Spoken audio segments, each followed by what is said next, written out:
All right, what is up, YouTube? I am Cosmic Fro, and today I am back with another video on the channel today, talking about the Game Awards. So yes, I am a Mortal Kombat channel, but the Game Awards occurred last night, and there were a lot of massive game reveals and showcases that, you know, as a gamer, I feel like I have to sort of give my input on and just share the excitement with all of you. There were so many different titles that sort of ignited that kid in me, the spark of excitement that I haven't felt in a long time, and it has to do with some of the reveals. Let's just start right off the top with Dragon Ball Sparking Blast, I think it's called. Sparking Zero. It's called Dragon Ball Sparking Zero, which is the successor to the Budokai Tenkaichi series, Budokai 4, technically. As a fan of the Dragon Ball franchise as a whole, having watched Dragon Ball as a kid, all the way up through Super. I played Xenoverse. I played Dragon Ball Budokai Tenkaichi 2 or 3 when I was younger. And those Arena Dragon Ball games are always a blast.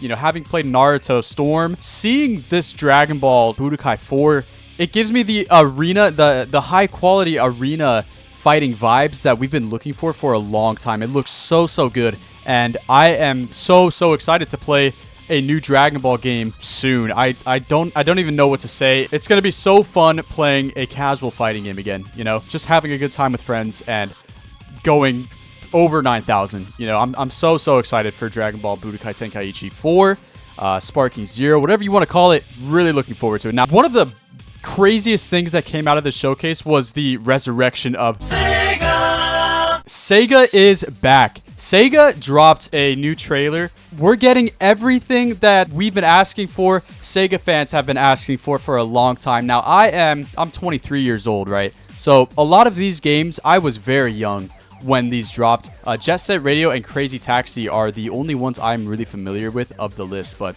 Jet Set Radio is a game that I've seen gameplay for. I love the vibe, the urban traversal, along with the soundtrack that Jet Set Radio is known for. Like, I'm really excited to get to play a Jet Set Radio remake in the new age. And Crazy Taxi is actually a game I have played on the original GameCube.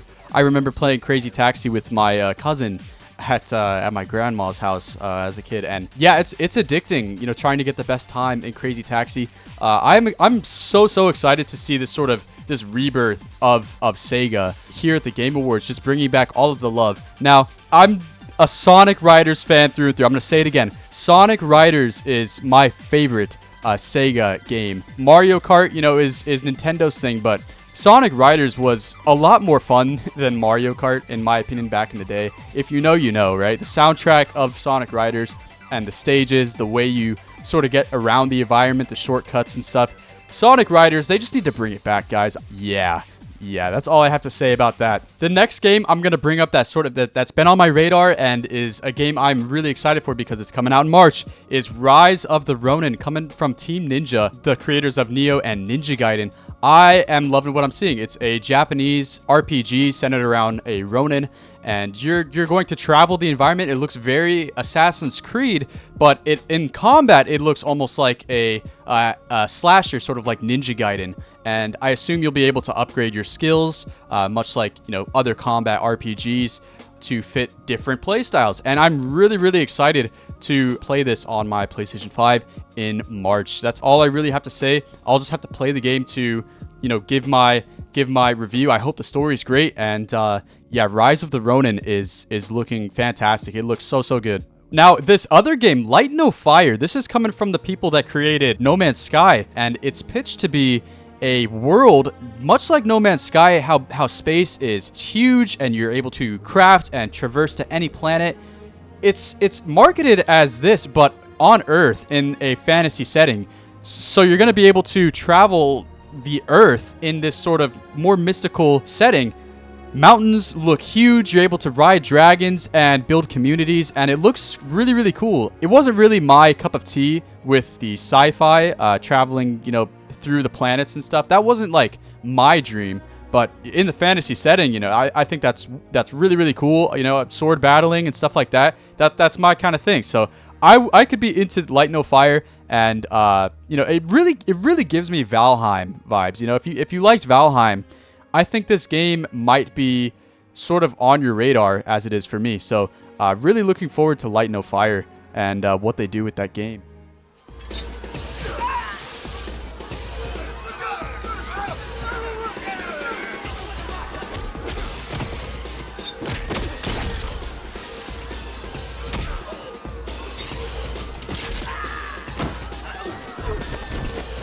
Blade is getting a video game. We're getting a Blade video game coming from Arcane Leon. Now, I know a lot of people were sort of on the fence about this at first because, you know, they hear Arcane and they sort of associate it with the failure of Redfall, right? And that's really good criticism to have, but Arcane Leon is not Arcane Austin.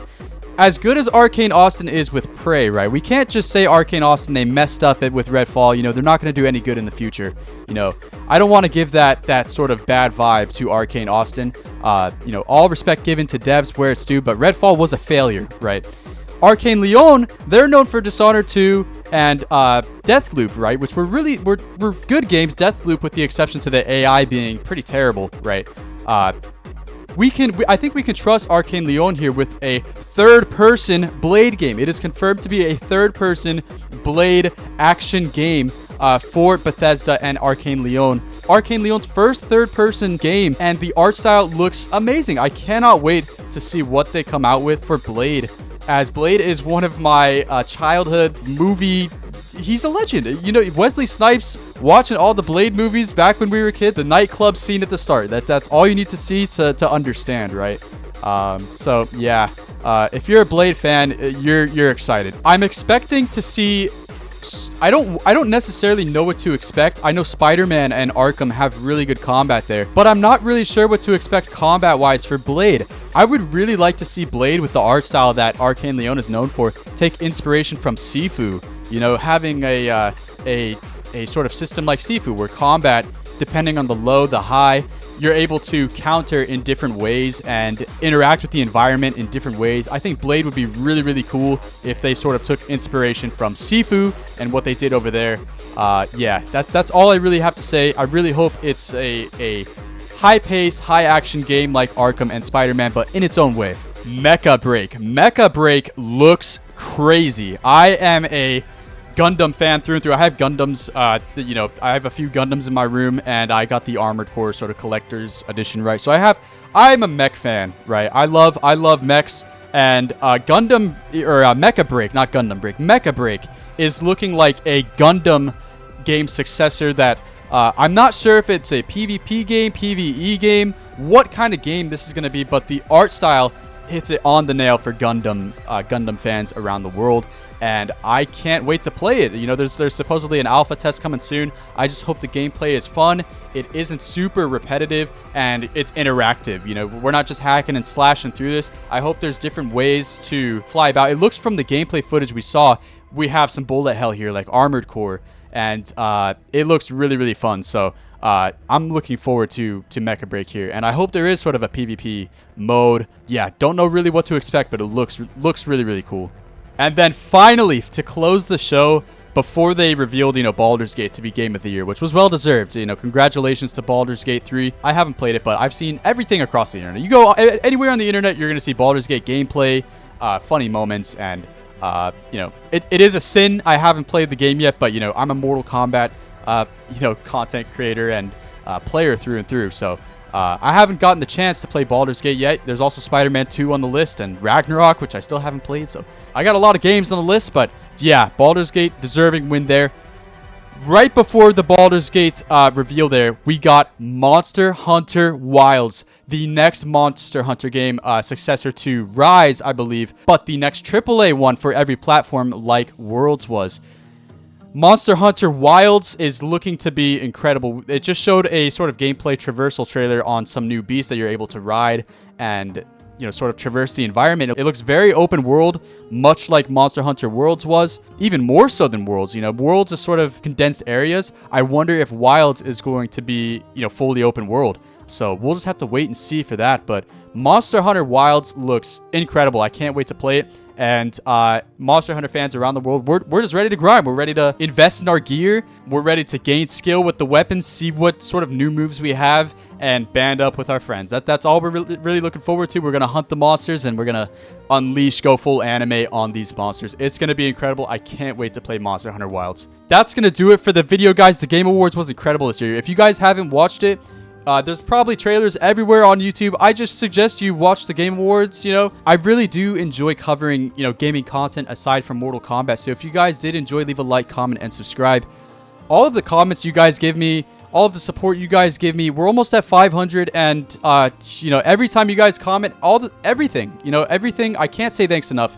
And, you know, I'm really excited going into 2024, growing the channel and just seeing what comes in store for Mortal Kombat and games, you know, across the entire industry. So, yeah, thank you guys for watching, and I'll catch you guys in the next video. Peace out.